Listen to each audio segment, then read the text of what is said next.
walaupun sekarang aku nggak bisa traveling ke Amerika atau mungkin syuting di sana atau ngelakuin aktivitas di sana, aku ngerasa banyak banget hal-hal yang masih bisa aku lakuin di sini yang mudah-mudahan tetap bisa dapetin exposure internasional.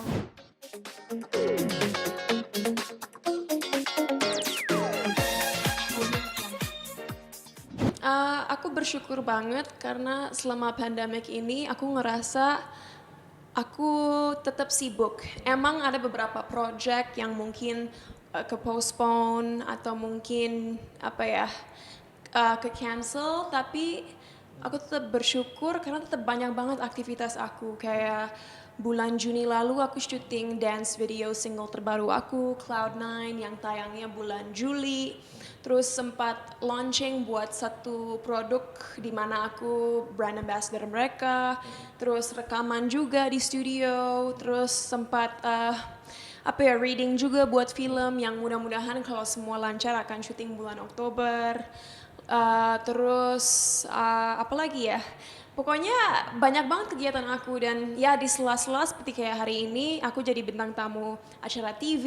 Jadi aku rasa tuh nggak ada hari di mana aku hanya diem aja dan nggak tahu mau ngapain. And I'm very grateful karena aku tahu mungkin nggak semua orang di situasi yang sama.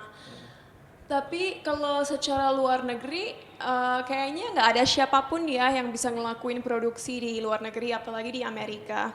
Teman-teman aku di LA semua banyak sekali yang keluar rumah aja nggak bisa. Karena nggak ada satu apapun yang buka kecuali restoran-restoran yang outdoor. Salon pun atau tempat rekreasi yang lain-lain semua tutup. Jadi bener-bener tuh orang yang kerja di kantor harus dari rumah dan orang-orang yang di dunia entertainment hampir semua nggak bisa ngelanjut kegiatan buat sekarang. Walaupun 2 malam yang lalu Video Music Awards MTV sempat tetap tayang dan banyak performers seperti Ariana Grande, Lady Gaga, The Weeknd perform, tapi itu agak beda ya, itu musik.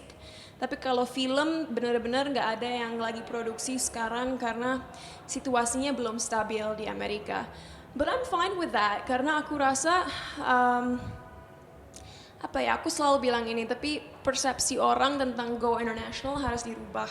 Dunia kita kan semakin global, semakin digital, dan banyak banget sekarang film-film Indonesia yang masuk platform internasional seperti Netflix. Jadi orang-orang di luar negeri pun bisa ngelihat karya-karya pembuat film Indonesia dan musik pun seperti Weird Genius baru aja kemarin billboard mereka besar banget di New York. Jadi walaupun sekarang aku nggak bisa traveling ke Amerika atau mungkin syuting di sana atau ngelakuin aktivitas di sana, aku ngerasa banyak banget hal-hal yang masih bisa aku lakuin di sini yang mudah-mudahan tetap bisa dapetin exposure internasional. Jadi aku nggak I'm not worried karena ya kita beruntung hidup di zaman dimana teknologi udah bisa dibilang canggih. Jadi kita nggak usah terbang ke LA atau New York atau London untuk melakukan sesuatu yang yang ada hubungannya dengan entertainment. Semua itu bisa dilakuin dari kota atau negara kita sendiri. What else? Tapi sekarang aku lagi preparasi bikin single bahasa Indonesia. Karena udah setahun ini kan semua lagu-lagu aku bahasa Inggris semua. So I wanna make an Indonesian track, itu lagi proses. Dan kayak aku bilang tadi, mudah-mudahan ada jadi syuting film bulan Oktober ini. Tapi selain itu ada beberapa iklan-iklan juga sih. So I'm very lucky brand-brand tetap ngelakuin kampanye dan baru aja kemarin aku ngelakuin sesuatu dengan Mbak Najwa Shihab dan Mbak Mira Lesmana dan juga Adinia Wirasti. Jadi kita berempat punya suatu kampanye untuk meng-empower perempuan Indonesia dan itu salah satu project terkeren yang aku lakuin selama beberapa minggu ini sih. Bisa satu frame dengan mereka untuk menunjukkan kehebatan perempuan Indonesia. So yeah, I'm busy, iklan, musik, film, semua jalan dan aku bersyukur karena aku tahu Tuhan benar-benar nge-bless aku dengan opportunity yang keren-keren. Berarti kamu memang saat ini lebih banyak stay di Indonesia gitu? Aku udah setahun ini di Indonesia.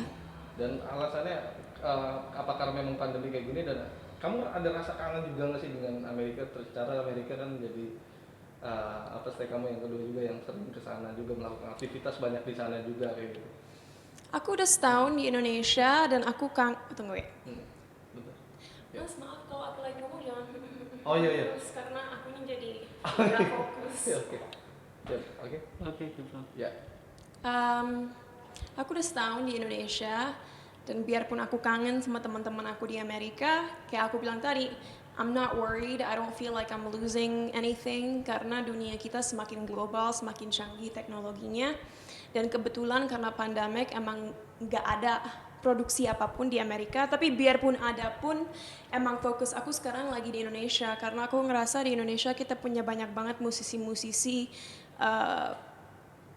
sutradara-sutradara, produser-produser, dan pokoknya orang-orang kreatif lainnya yang nggak kalah dengan luar negeri. Dan udah waktunya kita sebagai orang Indonesia benar-benar membuat karya-karya yang kualitas internasional tapi tetap menunjukin budaya Indonesia supaya Indonesia lebih dikenal lagi dan lebih dilihat secara positif lagi karena Indonesia kan negara keempat terbesar di dunia, jadi nggak ada alasan kenapa kita nggak bisa membuat sesuatu yang sebesar K-pop misalnya. We have the talent, we have the resources, tinggal kita kerjasama supaya bisa membuat sesuatu yang benar-benar wow gitu. Tapi kamu sendiri di tengah pandemi yang sekarang belum selesai gitu, artinya virus ini masih tetap mewabah di Indonesia khususnya, masih ada rasa khawatir nggak sih? Apalagi update terakhir 100 dokter di Indonesia nih meninggal karena virus COVID ini gitu. Personally buat aku kita harus benar-benar cautious ya, kita harus hati-hati. Jadi benar-benar penting sekali pakai masker kalau keluar rumah, jaga kebersihan, kalau bisa jangan ke tempat-tempat yang ramai. Jadi waspada sih iya, yang pasti aku sangat aware bahwa ini situasi yang bahaya, tapi aku sendiri berusaha sebaik mungkin untuk selalu ngikutin protokol-protokol yang ada, dan aku hampir-hampir nggak pernah ke tempat-tempat publik kecuali kalau lagi syuting kayak sekarang. Dan semua orang yang syuting juga udah ngelakuin tes, kalau nggak swab, rapid test. So mudah-mudahan kesehatan aku dan tim aku akan selalu terjaga dan kita nggak akan apa-apa. So basically my answer is yes, I'm aware that it's dangerous. Aku tahu bahwa situasinya belum membaik, tapi aku dan tim aku selalu menjaga kesehatan kita, jaga kebersihan, pakai masker, dan nggak pernah ke tempat-tempat ramai. Hanya ke tempat-tempat di mana kita tahu bahwa semua orang juga ngelakuin hal yang sama dan udah ngelakuin tes-tes. So, I feel personally kalau buat hidup aku ngerasa aku udah ngelakuin semua semaksimal mungkin supaya terjaga dari COVID. Turut prihatin dengan dokter yang meninggal 100 meninggal yang udah tercatat di ID Ikatan Dokter Indonesia, Cinta? Ya, pasti sedih sekali karena kan mereka yang menyelamatkan nyawa-nyawa orang, tapi yang bikin sangat sedih mereka juga akhirnya jadi korban COVID-19. Ya, satu hal atau beberapa hal yang bisa aku bilang hanya untuk pemirsa, untuk yang nonton ini, untuk masyarakat Indonesia, tolong kalian berusaha untuk disiplin. Karena kalau kita bisa disiplin, kalau kita semua bisa ngikutin protokol, lebih cepat juga mudah-mudahan pandemik ini bisa berakhir. Jadi tolong jangan egois, play your part, do your part to keep everybody safe and to keep yourself safe.